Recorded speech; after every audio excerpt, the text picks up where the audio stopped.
Panginoon Diyos, hallelujah. Salamat Lord God sa araw na to.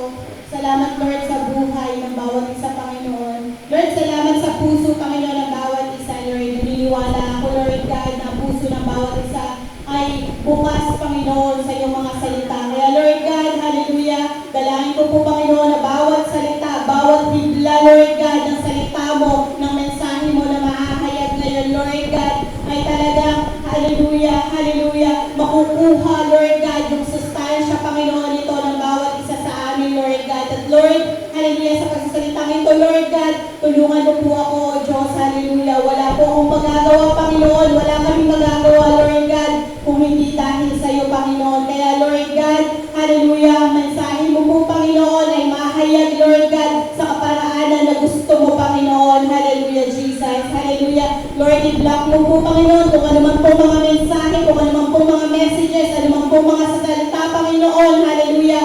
Ang hindi nararapat, ang hindi mo gustong maihayag, Lord God. At hayaan mo po, Panginoon. Hallelujah. Hallelujah. Na ang salita lamang po, Panginoon. Hallelujah. Na may lilig ng banal na spirito ang mahayag ngayon. Kaya, Panginoon, ang papuri, Panginoon, ang kaluwalhatian ay sa iyo lamang, Panginoon. Hallelujah. Tinataas ka namin at pinararangalan sa pangalan ni Jesus.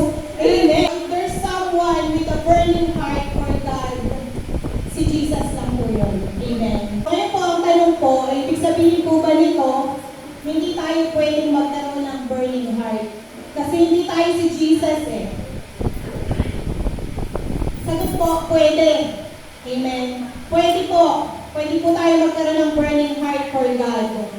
Sabi po sa 2 Corinthians 5:17, ang tao na nakipag-isa ay sa mananampalataya nakipag-isa sa Panginoong Jesus ay isa ng bagong nilalang. Amen. Kapag nakipag-isa ka sa Panginoong Jesus, ibig sabihin po nito, kung ano yung character ng Panginoon, yun na yung character mo. Amen. Kung ano yung puso ng Panginoon, yun na yung puso mo. Kung ano yung ginagawa ng Panginoon, yung ginawa ng Panginoon, yun na yung gagawin mo. Amen. Kung ano yung will niya, yun na din yung magiging will mo. So, ganito po ang isang tao na nakipag-isa sa Panginoon. Isang bagong nilalang, wala na ang dati niyang pagkatao, siya ay bago na. Lahat-lahat binago na. Amen. So, wala nang no turning back. Kung dati kang pasadulero, ngayon peacemaker ka na. Amen. Kung dati kang masungit, ngayon mapagbigay ka na. Amen. Kung dati kang mayabang, ngayon ikaw na yung humble ka na. Ikaw na yung ganun po. Kung ano po yung mga makamundong ugali, attitude, character na meron tayo, nawawala po ito kapag tunay tayong nakipag-isa sa Panginoon. Amen. So kung paano siya nabuhay dito sa mundo, nung nasa katawang tao po siya, ganun po tayo mamumuhay. Amen. Paano po ba siya nabuhay? Nabuhay siya na may kabanalan. Nabuhay siya sa kawiran. Amen. At walang kasinungalingan. Nabuhay siya na sumusunod sa nais ng Diyos. Amen. At gano'n na rin po tayo mamumuhay upang tayo po ay magkaroon ng sinasabing burning heart. Amen. So kung ganito po yung pamumuhay natin, meron na nga po tayo ng tinatawag na burning heart. Pero kung hindi, paano po natin masasabi na on fire tayo kung wala sa atin ang character ng Panginoon. Amen. So balik po tayo dun sa team. Wanted, burning heart. Papasa ka ba? Papasa ba tayo? Amen. Maha-hire kaya tayo? Amen. So sa natural po, kapag ka merong hiring, merong qualifications.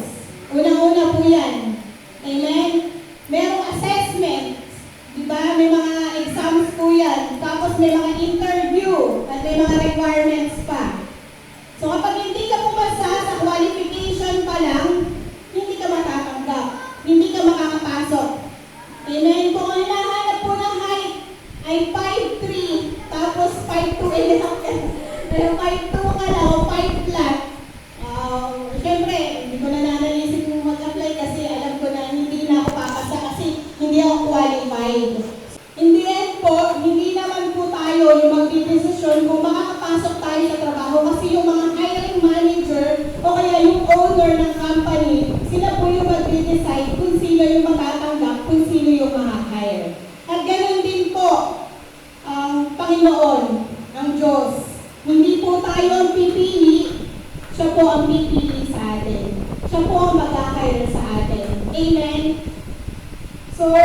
kaiba lang po sa natural at sa Panginoon, ang Diyos po, hindi ka pa qualified, hired ka na. Amen? Amen? Hindi tulad sa natural na kailangan qualified ka muna bago ka makapasa, bago ka nila i-hire. Amen? Kasi kahit gaano ka pa katalino, kung wala yung qualification sa'yo, wala. Pero ang Panginoon, kahit sinasabi mo, wala akong alam, Lord. Di ba? Ang dami po ng mga propeta, ng mga naging lingkod niya, kaya sinasabi, wala akong alam, mahina ako, bata pa ako. Pero pinili sila ng Panginoon. Amen? Kasi hindi ka pa qualified, pinipili ka na ng Panginoon. Amen? At habang nandun ka sa Kanya, saka madidevelop yung mga character na ito, yung qualification na to. Amen? Si Lord yung magpo-provide dito, si Lord yung magbibigay dito sa atin. So, title po natin, You're Hired. Lahat po tayo, You're Hired. Amen? So, kung iniisip po natin na ang dami ko ng supply kay Lord, ang dami ko hindi nagawa para sa Kanya, marami ako naging kasalanan. Kung iniisip po natin yung ganito, tapos ang hirap na tayo lumapit sa Kanya kasi ganito na tayo ngayon eh. Hindi po. Kahit po sa kabila ng mga pagkakamali natin, you're hired. Amen. Pinipili pa rin tayo ng Panginoon. Ganun po siya kabuti. Amen. The Lord can choose you even you're not yet qualified. Amen. John 15:16. You did not choose me, but I chose you and appointed you so that you might go and bear fruit. Fruit that will last. And so that whatever you ask in my name, the Father will give you. Ang sabi po dyan, pinili na tayo ng Diyos. Hindi tayo pumili sa Kanya. So, hinire na tayo ng Diyos. Amen. May kasalanan ka pa, madumi ka pa, hinire ka na ng Diyos. Pinili ka na niya. Hindi na tinignan kung ano yung nakaraan mo, kung ano yung nagawa mo, ng pagkakamali, na kasalanan. Amen. Inapuan ka na niya. At ang gusto niya, ay mabunga daw tayo. Amen. At yung bunga na yun, ang sabi po dyan, bungang mananatili.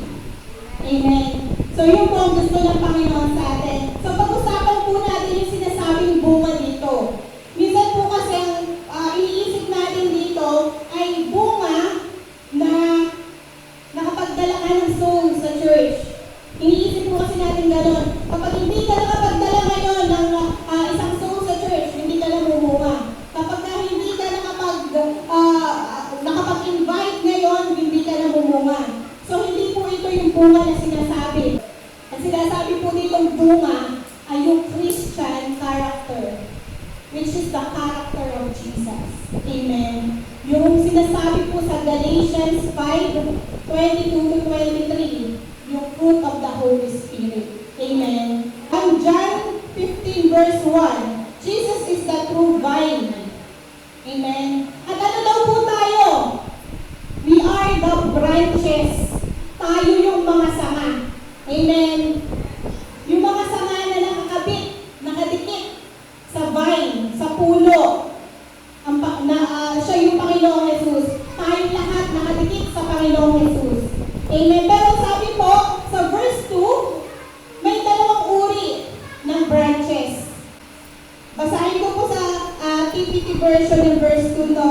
He cares for the branches connected to me by lifting and propping up the fruitless branches and pruning every fruitful branch to yield a greater harvest. So, two types of branches.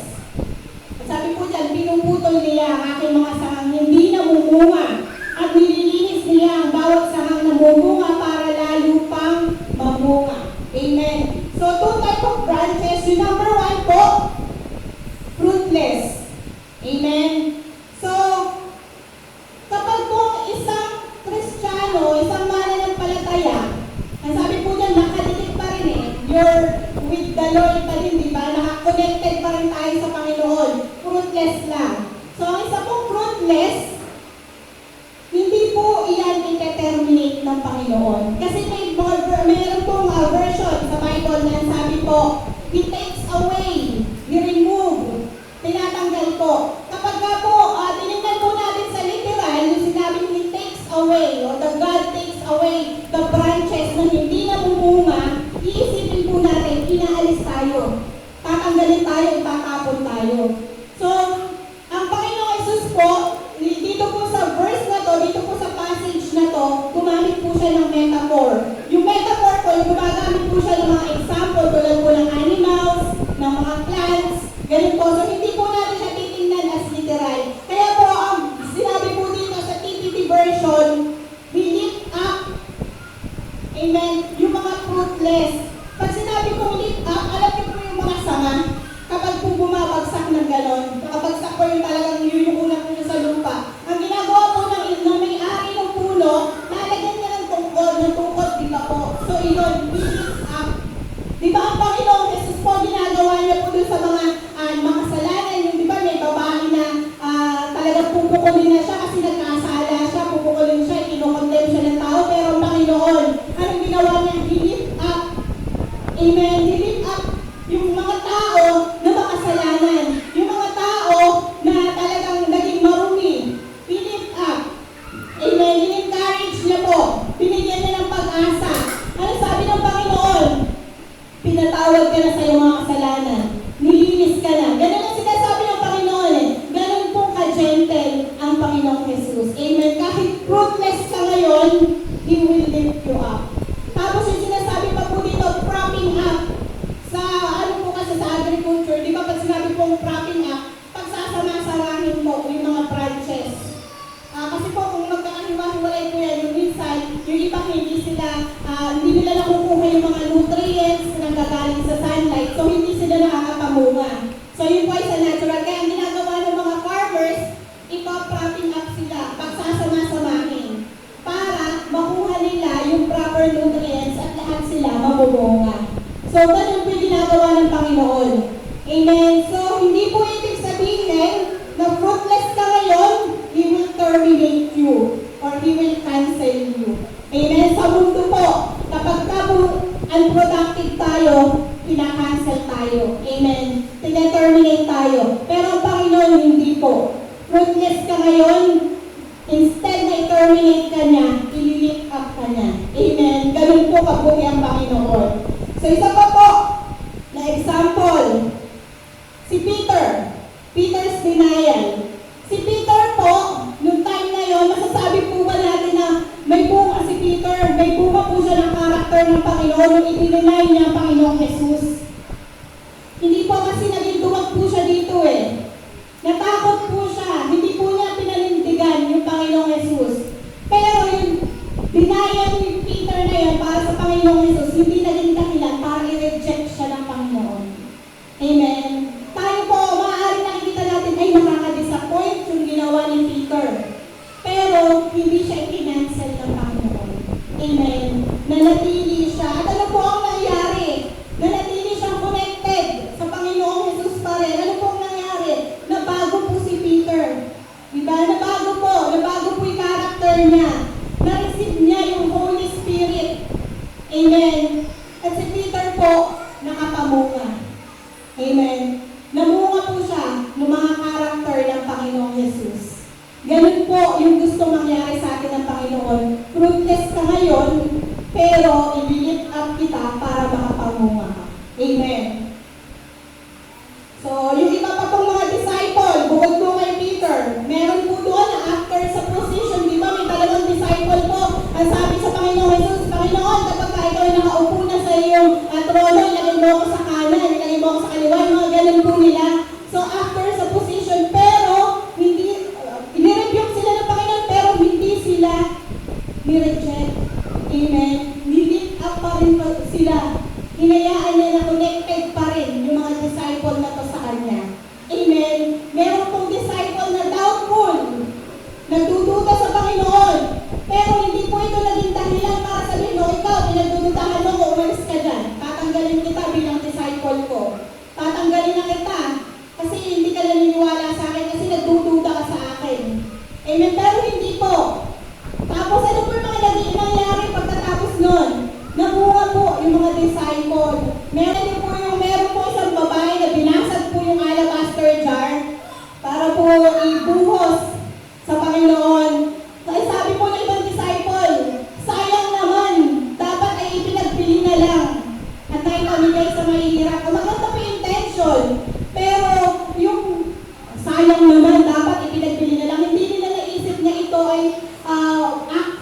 worship nung babaeng iyon para sa Panginoong Jesus. Amen. Pero, nirebuke lang sila ng Panginoon, hindi sila kinancel. Amen. Kasi alam ng Panginoon, na kapag nilift up ko to, mamumunga ito.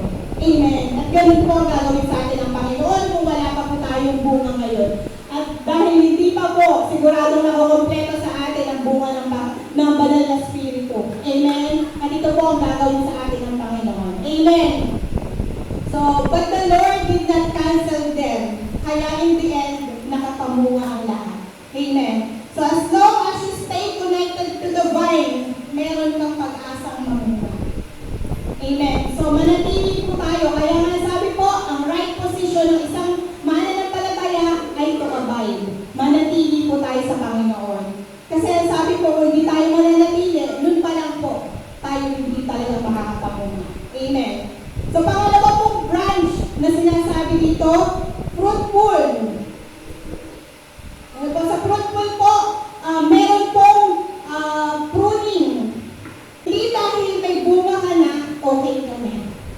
Amen. Hindi dahil na alam natin na ang banal na spirito or ang character ng Panginoong Jesus ay nasa akin na, okay na ako. Hindi po ganoon. Amen. May pruning pa din. Bakit po may pruning? May paglilinis. Kasi ang gusto ng Panginoon, yung bunga na to manatiling sariwa sa atin. Amen. Kapag wala pong pruning, hindi po lalago o dadami pa yung bunga na meron tayo. Sinasabi po natin kanina yung prutas ay yung Christian character. Alam po natin na kukurap or pwedeng mawala yung Christian character na meron tayo. Kaya kailangan natin lagi ng pruning. Kailangan natin ng pagtutuwid. Amen. Kailangan natin ng paghuhubog para manatili tayong matatag. Amen. Kapag hindi kasi nahubog yung character ng Panginoon sa atin, baka sa konting problema, bumagsak tayo. Amen. Ang gusto ng Lord, i-prune tayo para manatili tayong matatag at lalong dumami yung bunga na meron tayo. Amen. So verse 3 po, John 15:3. The word I have spoken over you have already cleansed you. Basahin po natin sa Tagalog. You are cleansed because the Lord says so. Amen. Malinis ka na. Nilinis tayo ng Panginoon dahil sinabi niya. Amen. Pero, kailangan natin manatili. Amen. Kasi kapag hindi tayo nanatili, yung kalinisan na yan maaaring mawala. Amen. So, kung ang isang branch na nakakabit sa puno, ay nalilinis siya ng na ayos ng farmer, which is ang tinutukoy dito ay ang Ama, ang Father God. Kapag natanggal tayo sa branch, yung linis na meron tayo ay maaaring maging marumi. Amen. Maaaring mawala. Amen. Kaya kailangan manatili tayo para manatili din sa atin yung bunga, manatili yung kalinisan na sinasabi ng Panginoon sa atin. Amen. So whether you are fruitless or fruitful, as long as you remain, hindi ka mag-terminate. Amen. So remain. Hindi ka tatanggalin o itatapon gaya ng sinabi sa verse 6, John 15:6.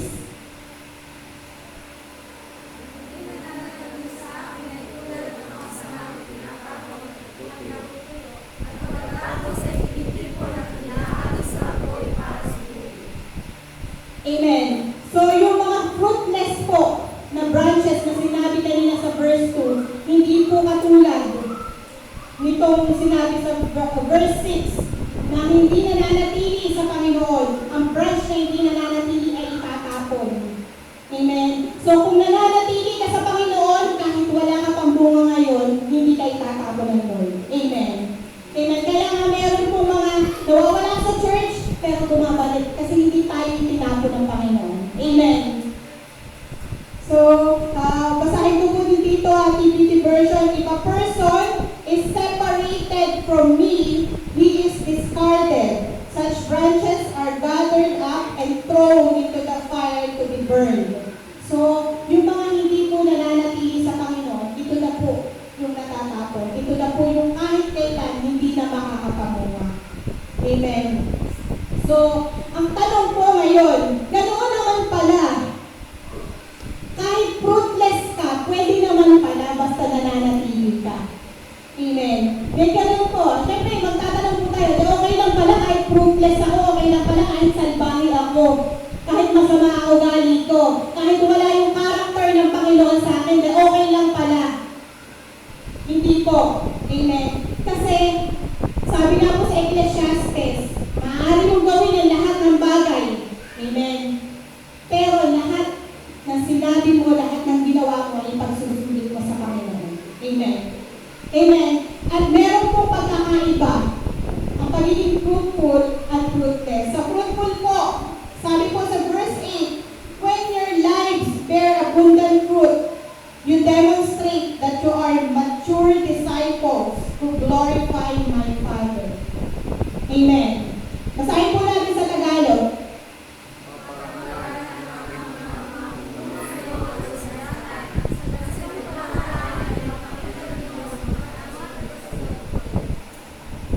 Amen. Iyan po yung fruitful.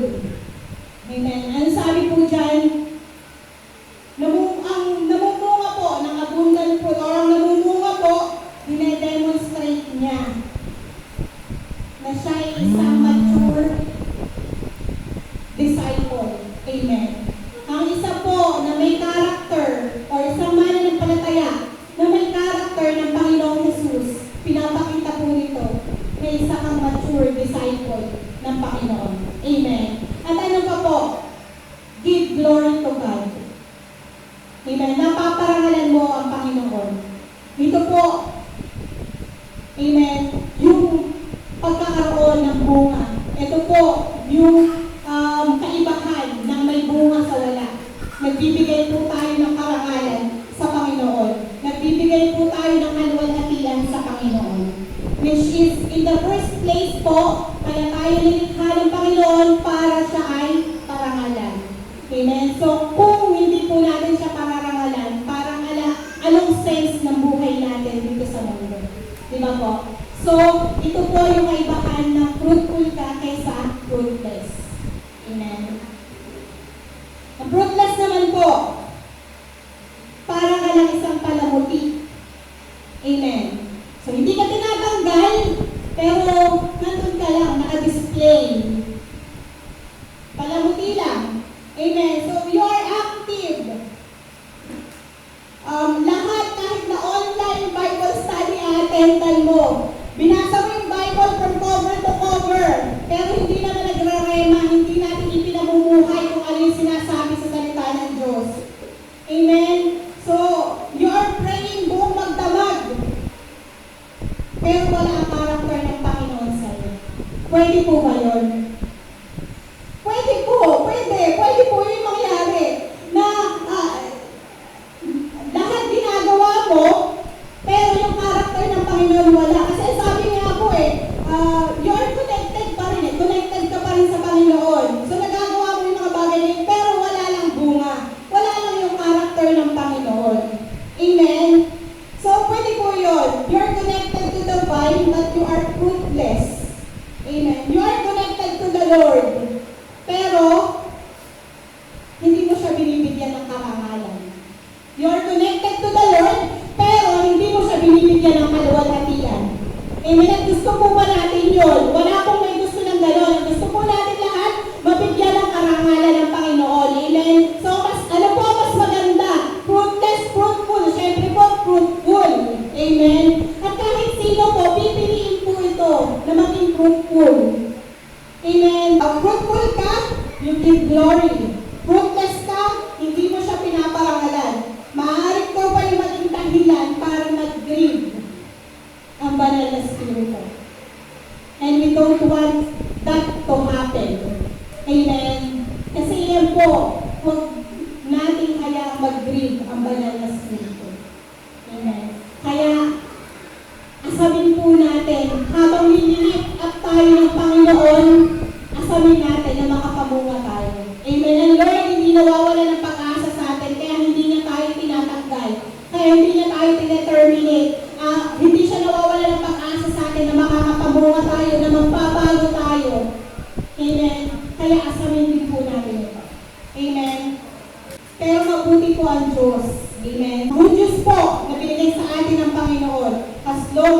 remain or as long as you stay connected, may pag-asa ka. May pag-asa ka. May pag-asa tayo. And what are the benefits of bearing fruits? Ano po ba yung benefits na nakakapamunga tayo? Amen. Verse 7, John 15, verse 7.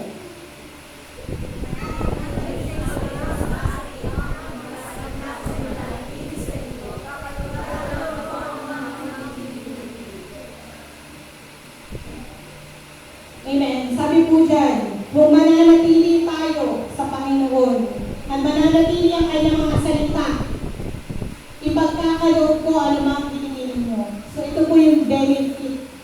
Amen. Ang sinasabi po dito kasi, nananatili, hindi po ito yung fruitless, ito po yung fruitful kasi nananatili yung salita. Pag sinabi pong nananatili yung salita, ibig sabihin, pinamumuhay po natin.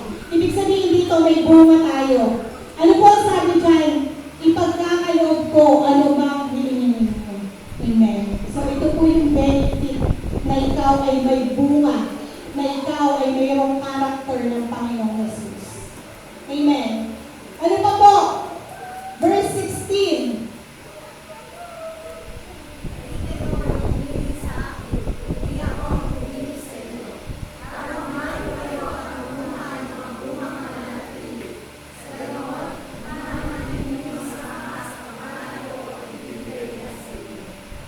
Amen. Ganun din po. And so that whatever you ask in my name, the Father will give you. Amen. Kung namumunga tayo, kung may bunga tayo. So ang sikreto po para ipagkaloob ng Panginoon, yung mga hinihingi natin sa Kanya, yung mga dinidesire ng puso natin, bukod sa manatili tayo, mamunga po tayo.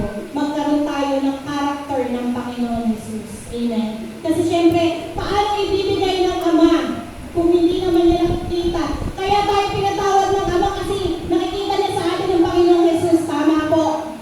Panginoong Jesus po ang tinignan niya, hindi po tayo. Marumi po tayo, pero dahil sa Panginoong Jesus, ang Diyos pinatawad tayo. So kung hindi po makikita sa atin ang Panginoong Jesus, paano niya po ibibigay? Amen. So ako po, example, si Rain po, anak ko. Ngayon, meron kapit po sa akin na isang bata na hindi ko kilala. Ang sabi niya, may hinihingi siya sa akin. Eh, alam ko para yung kay Rain. Ba't ko ibibigay sa kanya? Siyempre, ibibigay ko kay Rain. Pero pag si Rain po ay namagitan, sinabi niya, Mami, ibigay mo sa kanya. Ibibigay mo sa akin.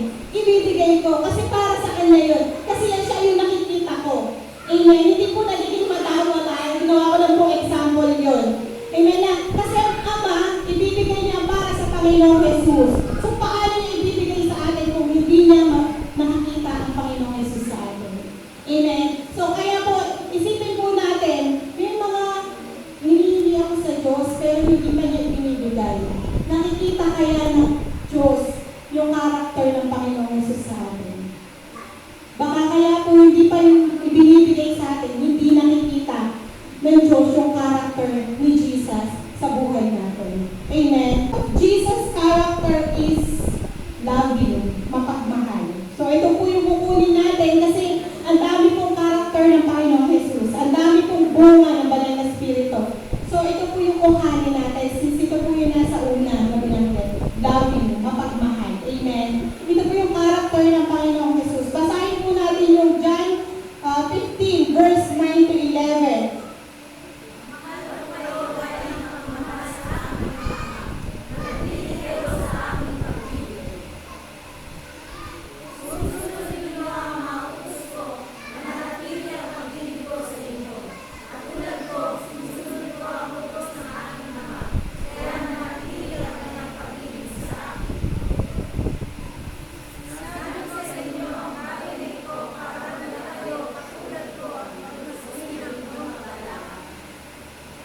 Amen. Ang sabi ng Panginoong Jesus, mahal niya tayo kagaya ng pagmamahal sa Kanya ng Ama. Amen. Pansinin po natin, no? Kasi po nakalagay dyan, ang sabi po dito po, I love each of you with the same love that the Father loves me. So ang gusto niya po, ang pinapa-experience niya po sa atin na pagmamahal ay yung same love na na-experience niya. Pansinin po natin to, you must let my love nourish your hearts. If you keep my commands, you will live in my love just as I have kept my Father's commands. Ang sabi niya, if you keep my command, just as I kept my Father's command. Gusto niya kung gawin natin yung ginagawa niya. Amen. So sinabi niya, I kept my Father's command. So gusto niya po, yun din yung gawin natin. Isa pa po, for I continually live nourished and empowered by His love. Amen. My purpose for telling you these things is so that the joy that I experience will fill your hearts with overflowing gladness. So kung ano po yung na-experience niya, yun din po yung gusto niya. So, sinasabi lang po dito, i-duplicate natin yung character ng Panginoon. I-duplicate natin kung ano yung ginagawa ng Panginoon. Kung ano yung ginawa ng Panginoon, kung paano siya magmahal, ganun din tayo magmahal. Amen. Kung paano siya naging gentle, ganun din tayo maging gentle. Kung paano yung ginawa niya na pananatili sa Diyos, ganun din tayo manatili. Kung paano yung ginawa niya pagsunod sa Diyos, ganun din tayo sumunod sa Kanya. Amen. Amen. And dahil mapagmahal po siya, gusto niya maging mapagmahal din tayo. Amen. So this is my command. Love each other deeply as much as I have loved you. So gaano daw tayo kamahal ng Panginoon? Deep. Sabi doon. Kasi ang utos niya sa atin, love each other deeply. Just as much as I have loved you. Kung gaano niya at tayo kamahal, gusto niya, ganun din tayo magmahal sa kapwa natin. Amen. So, minahal siya ng Diyos, the way na minahal siya ng Ama, ganun din tayo minahal. Kaya gusto niya, ganun din tayo magmamahal sa iba. Amen. So, ano yan, dire-diretso. At yung mga tuturuan din po natin sa susunod, yung mga tao mamahalin natin, paparamdaman natin ang pagmamahal, kaya din nila i-transfer yung pag-ibig nila sa iba pa. Amen. At yun po ang gusto ng Panginoon na mangyayari sa atin. And He demonstrates what is the greatest love when He died on the cross for us. Amen. So He demonstrates the greatest love. Verse 13 po.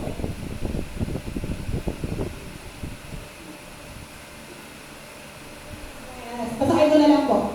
For the greatest love of all is a love that sacrifices all. And this great love is demonstrated when a person sacrifices his life for his friends. Amen. So sino po ang gumawa nun? Ang Panginoong Yesus po. Pansinin po natin, no? Yung mga sinasabi po niya na magawin natin, ginawa niya, pinakita niya. Amen. Kapag sinabi niya na magmahal ka, pinakita niya na sa atin kung paano magmahal. Pag sinabi niya sa atin na magpakumbaba ka, ipinakita niya na sa atin kung paano magpakumbaba. Amen. So Jesus is the very example. Lagi po natin nababanggit to. Walk your talk. Di ba yung ganon? Lagi po yan nababanggit eh. So Jesus is the very example. Jesus walked His talk. Kung ano po yung sinasabi niya, inuutos niya sa atin na gawin natin, ginawa niya na. Amen. Ipinakita niya na. Kaya po, meron po akong nakita sa Facebook minsan, do not tell your child to pray. Show them how to pray. Amen. Huwag mo sabihin sa kanila na magbasa ka ng Bible, ipakita mo na nagbabasa ka. Huwag mo sabihin sa kanila, magpakabait ka, ipakita mo sa kanila na mabait ka. Amen. Kasi kung nakikita nila yan, kapag sinabi mo pa, gagawin nila yan. Pero kung sinasabi mo sa kanila, magpakabait ka kasi ikaw nakikita ka niya, salbahin mo. Paano niya yung susundin? Kung sabi sa akin ni Mami, magpakabait ka kasi siya, salbahin niya. Di ba po? So, huwag ka maging mayabang. Sabihin mo kung gano'n sa alam, tapos makikita ng anak mo, makikipagbabag ka.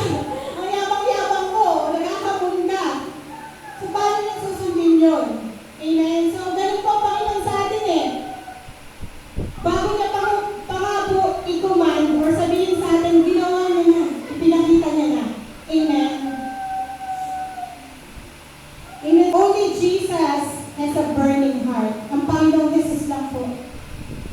burning heart for God. Pero, pwede tayo magkaroon nito. The moment, amen, na makuha natin yung character ng Panginoon, amen, pwede tayo magkaroon ng burning heart. The moment na maduplicate sa atin yung character na meron ng Diyos, na meron si Jesus, pwede tayo magkaroon ng burning heart for God. Hindi po natin kayang baguhin ang sarili natin. We can change ourselves. Hindi natin kayang baguhin ang kapwa natin. Pwede tayo maging encouragement, maging inspiration, pero hindi natin kayang baguhin ang kapwa natin. Hindi natin kayang baguhin even yung sarili natin. Amen? Kasi minsan, may mali na tayo, o may mali sa atin, pero hindi natin nababago. Hindi natin kaya to. Pero ang decision ay nasa atin. Kung magpapabago tayo sa Panginoon. Amen. Kung gugustuhin natin ang Panginoon ay baguhin kung ano yung meron ka.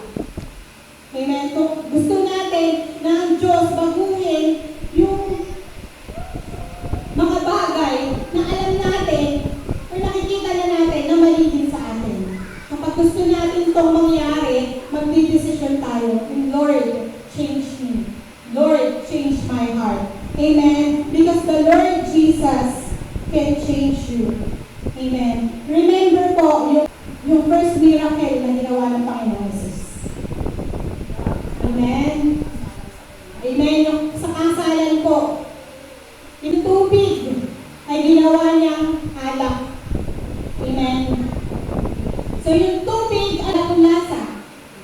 Amen. Pero yung alak po, hindi po ito yung alak na, yung alak po sasabi dito yung ubas, yung wine, yung katas ng ubas, yung wine dito na walang alcohol. Panginoon, yung tubig. Imagine po natin may hawak ang tubig pag inuwala sa wine. And then sinabi pa po dun sa mga verse dito, exquisite, ibig sabihin, kakaiba, the best. Ang sabi nga po, di ba, ang kwento po doon,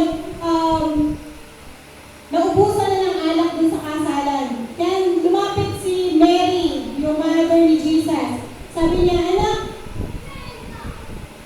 naubusan na sila ng alak. Pero sabi ng Panginoon Jesus, huwag mo akong pangunahan, ginang. Tapos, pero sabi ni Mary, wala man po dun sinabi, ibang sinabi na si Mary eh. Ang sabi lang ni Mary, dun sa verse 5, John 2 verse 5, do whatever He tells you. Sabi niya dun sa mga naglilingkod.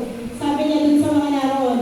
Sabi niya, gawin ninyo, sundin ninyo ang anumang iutos nila. Yun lang ang sinabi niya. Tapos umalis na si Mary. Kasi sinabi lang niya kay Jesus na wala na, naubusan sila ng alak. Tapos nung nag-respond si Jesus, ang sinagot lang niya, dun sa mga naglilingkod doon, gawin ninyo, sundin ninyo ang anumang iutos nila. Tapos umalis na siya. At yun nga po, nagpakita ng unang miracle ng Panginoon Jesus na yung tubig ay naging alak, naging the best wine. Amen. So tayo po, tayo na walang lasa, tayo na, masasabi natin wala tayong kwenta bilang tao na hindi pa nakakakilala sa Diyos, pwede niya tayong gawing best version ng sarili natin. Amen.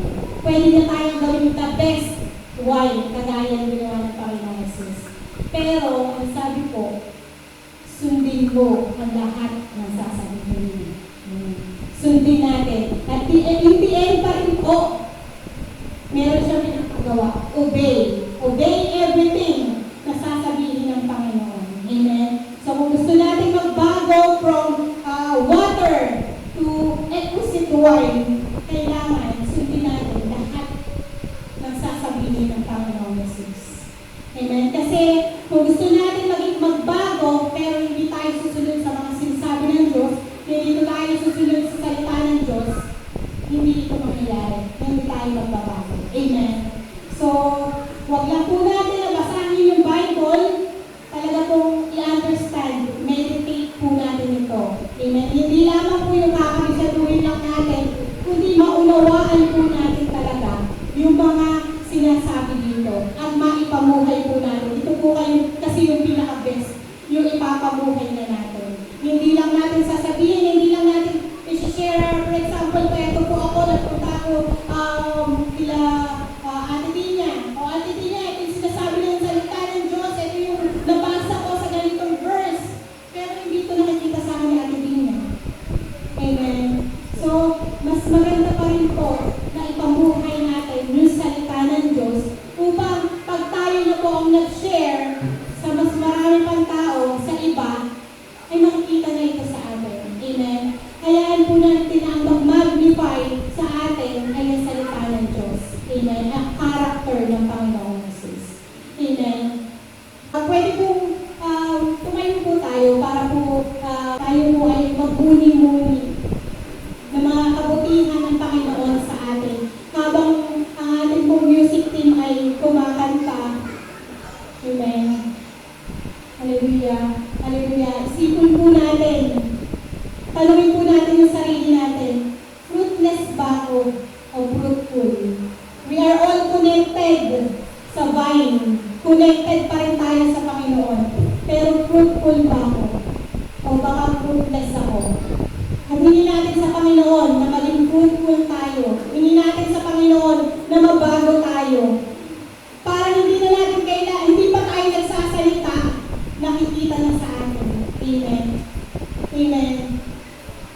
Kasi iba yung nakikitaan ng bunga. Amen. Amen. Hallelujah. Hallelujah. Hallelujah. Pigit po natin yung ating mga mata habang naalala po natin yung kabutihan ng Panginoon sa atin. Habang inaalala po natin yung mga ginawa ng Panginoon sa atin. Habang inaalala natin kung gaano tayo karumi, kung gaano tayo kamakasalanan, at lahanin po natin ito. Hallelujah, hallelujah, hallelujah. Naalala ko po kanina nung ako nakanta po, one time po noon na sa isang inatendan ko po na online na gawain. Nung praise and worship po, nakakita po ako ng vision na sarili ko po ay nakatayo. Hinahanap ko yung pangalan ng Panginoon. Hinahanap ko po yung Jesus. Yung salita na Jesus, yung pangalan na Jesus. Gusto ko pong makita yun, pero hindi ko siya makita. Umiiyak na ako, hindi ko siya makita. Tapos, ang nakikita ko lang po sa harapan ko ay isang tower. Mataas na tower. Sabi ko, pagkatapos nun, Lord, ba't hindi ko nakita yung pangalan mo? Dinidesire ko na makita yung pangalan mo na yun. Nababasa ko yung bawat letter ng Jesus, pero hindi ko nakita. Nung nagbasa po ako ng Bible sa Proverbs, the name of the Lord is a strong tower. Amen. Amen. Hindi ko nakita yung pangalan ng Jesus, pero yung nasa harap ko pala. Yung tower na nasa harap ko pala. Yun pala ang Panginoong Jesus. Amen. Amen. Hallelujah. Kaya isipin natin ngayon. Hallelujah. Hallelujah. Kung gaano, amen, tayo naghahangad na makita natin ang Panginoon, na maranasan natin ang Panginoon. At feeling natin hindi natin siya nararanasan. Baka nais na ng Lord na maranasan natin. Andiyan na siya, pero hindi pa natin nakikita. Nandiyan na siya, pero hindi natin napapansin. Hallelujah. Sabihin po natin sa sarili natin. Sabihin po natin bilang panalangin sa Panginoon. Lord, nais ko na makita ka. Lord, nais ko na baguhin mo ko. Nais ko na makita yung character mo sa akin. Lord, nais ko na punuin mo ako ng banal na spirito. Nais ko na masabi na ako ay on fire talaga. Nais ko na maglingkod sa iyo na talagang punong-puno ng apol, na talagang punong-puno ng bunga. Hallelujah, hallelujah, hallelujah, Jesus, hallelujah. Lord, maraming salamat po, Panginoon, sa buhay ng bawat isa, Lord God. Salamat, Lord God. Hallelujah, hallelujah, hallelujah. Salamat, Lord God, sa pagpili mo sa amin, Lord. Salamat na kahit hindi pa kami qualified, Lord God. Pinili mo lang kami, Lord. Salamat sa kabila ng mga kasalanan namin, Lord God. Sa kabila, Lord God, ng mga kasamaan na nagawa namin, Panginoon. Sa kabila na nasaktan ka namin,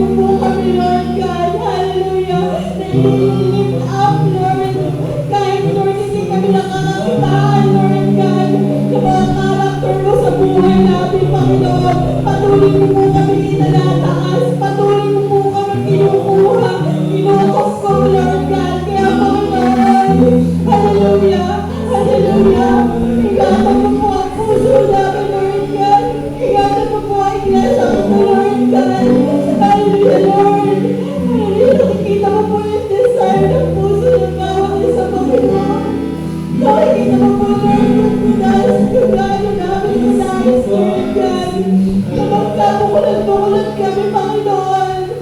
Nakikita mo po ang gano'n namin gusto, Lord God, na makapagpatuloy sa'yo, Lord God. Lord, gusto po namin, Panginoon. Hallelujah. Na manatiling kami sa'yo. Gusto namin manatiling sa iglesia ito, Lord God. Kaya, Panginoon, pag-uwi mo po yung puso namin. Pag-uwi mo yung buhay namin, Panginoon. Alam mo makita, Lord God, yung character mo sa amin, Lord Jesus. Pag-uwi mo po kami, Panginoon. Pag-uwi mo po lahat sa amin, Panginoon. Lord, sinusuko namin sa'yo lahat sa amin, Panginoon. Sinusuko namin sa'yo, Panginoon. Hallelujah, lahat ng dayahin namin, Panginoon. Sinusuko namin, Panginoon. Ang lahat, Panginoon. Sinusuko namin, Panginoon. Maging yung success na meron kami. Sinusuko namin sa'yo, Lord God. Hallelujah. Hallelujah. Yung meron kami, Lord God. Ngayon nakakapagpasaya sa amin, Panginoon. Ngunit, Lord, hindi pala nakakapagpasaya sa'yo.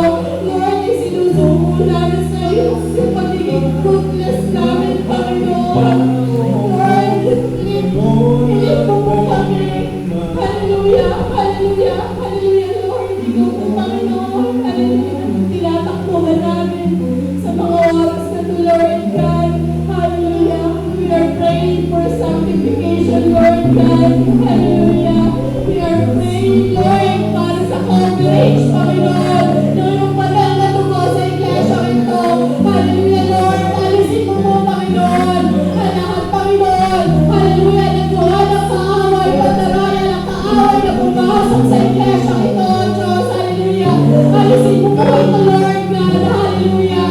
Hallelujah, Lord God. Hallelujah. Pinupuksan po namin ang mga pintuan, ang mga bintana. Hallelujah. Na iglesia ito upang lumabas. Hallelujah. Ang lahat. Hallelujah. Ng spirit na hindi nagmumula sa iyo. Upang lumabas ang lahat ng bagay. Hallelujah. Hallelujah. Na hindi nagmula sa iyo, Panginoon. Hallelujah. Pinupuksan po namin, Panginoon, ang pinto ng puso namin, Lord God. Upang lumabas yung mga karakter na hindi nagmula sa iyo, yung mga attitude na hindi nagmula sa iyo, Panginoon. Upang lumabas, Panginoon. Hallelujah. Yung mga hatred, Panginoon, na hindi nagmula sa iyo, Diyos. Pinaalis po namin ito, Panginoon. Hallelujah. Hallelujah. Hallelujah. Sa pangalan ni Jesus. Hallelujah. Lord God, sinasarahan po namin. Hallelujah. Ang pintuan ng puso namin sa lahat ng gawa ng kaaway. Hallelujah. Ito-cover namin ito ng banal mong dugo. Ganyan po, Panginoon. Hallelujah. Ang iglesia ito, sinasarahan namin ang lahat ng pinto, ang lahat ng bintana. Hallelujah. Na maaaring pasukan ng mga espiritu hindi nagmumula sa iyo, Diyos. Hallelujah. But Lord God, yakapin mo po ito. Hallelujah. Na iyong banal na dugo. Yakapin mo po ito ng iyong pagmamahal, Lord God. Hallelujah.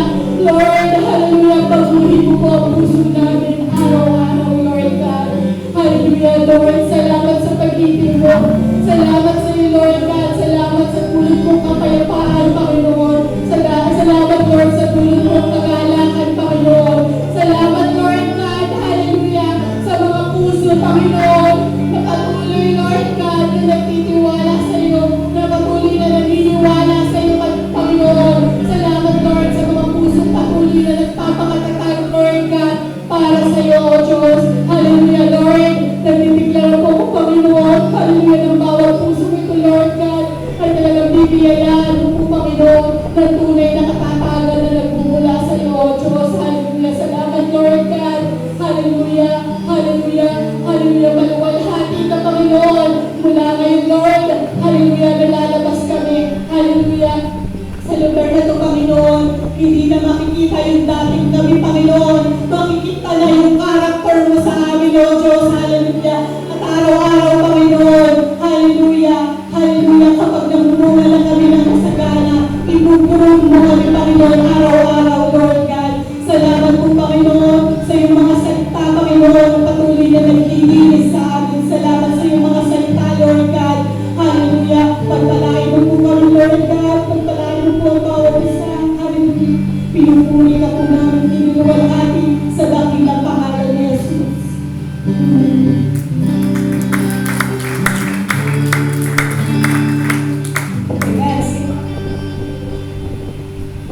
Lord.